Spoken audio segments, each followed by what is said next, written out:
They told her not to go. The blast zone was unstable, the enemy still active, and the general presumed gone.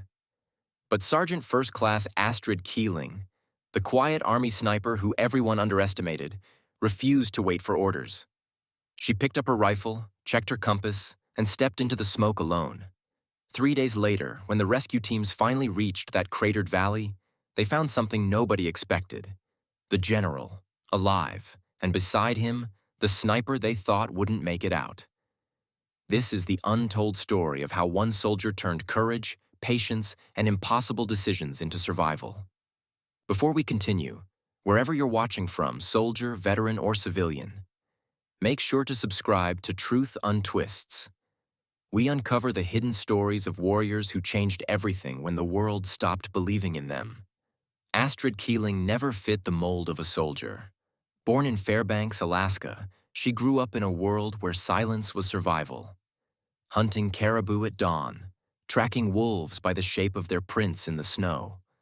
Her father, a bush pilot, taught her to navigate by stars. Her mother, a school teacher, taught her to listen before she spoke. That balance, instinct and intellect, became her weapon long before she ever held a rifle. When she enlisted in the Army, her instructors noticed the same thing. She wasn't the loudest or the fastest.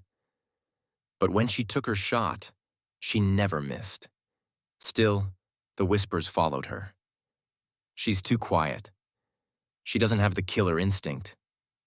She's better behind a desk. Even after earning her place in an elite reconnaissance unit, Astrid found herself assigned to observation posts, forward spotting, overwatch, never leading. And maybe that's what made her so effective.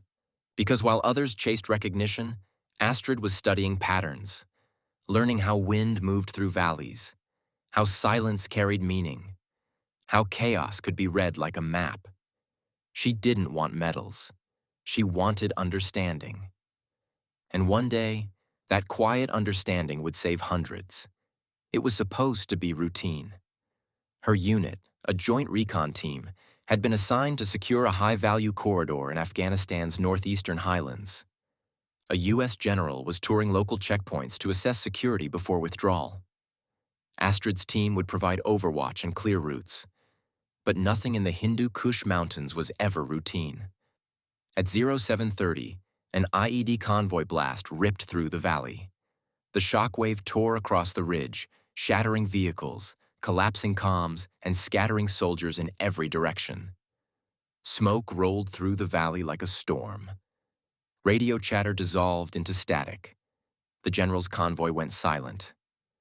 When the dust cleared, there were no coordinates, no response, and no command center left standing. Keeling's superior, Lieutenant Barrow, ordered a tactical withdrawal.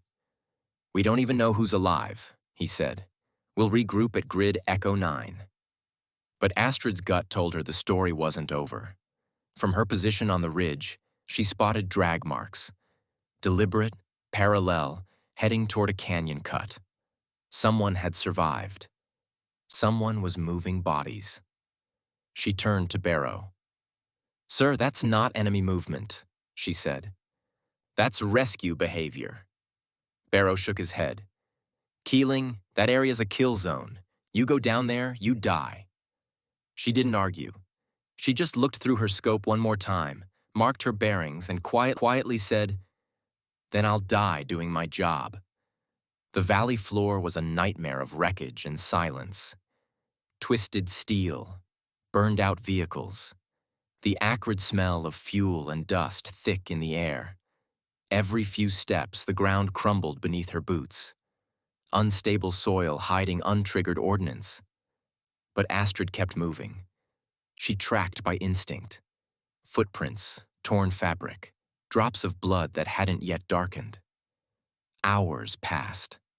The sun burned through the haze, then began to fall behind the mountains. Every sound could have been an ambush. Every shadow could have been a rifle scope. Then she heard it. Faint, rhythmic, mechanical. Breathing through a cracked radio.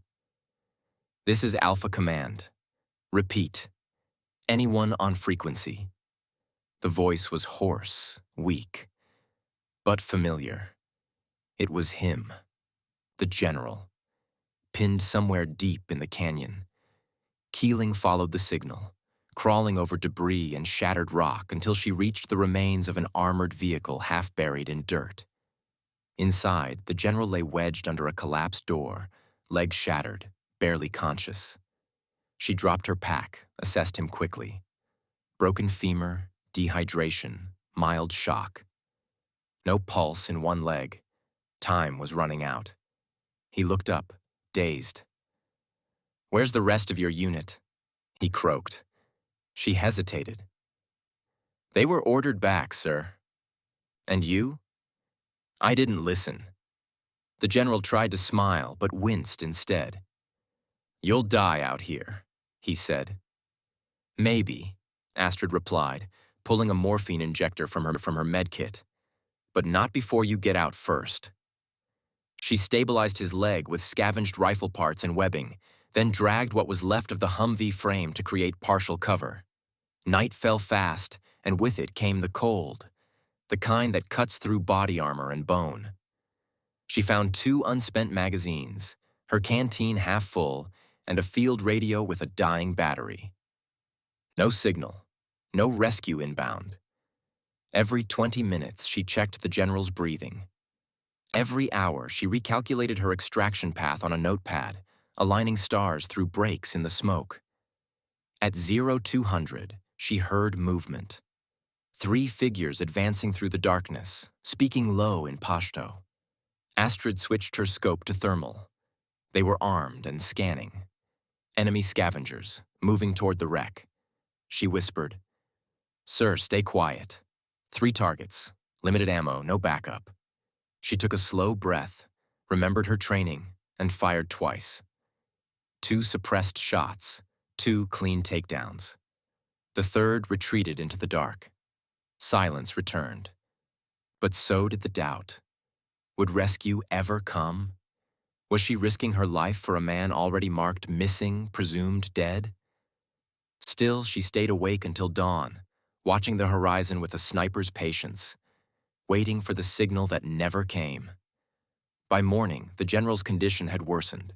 Shock was setting in. His pulse was weak. She had one choice left: climb out of the canyon and call for evac manually.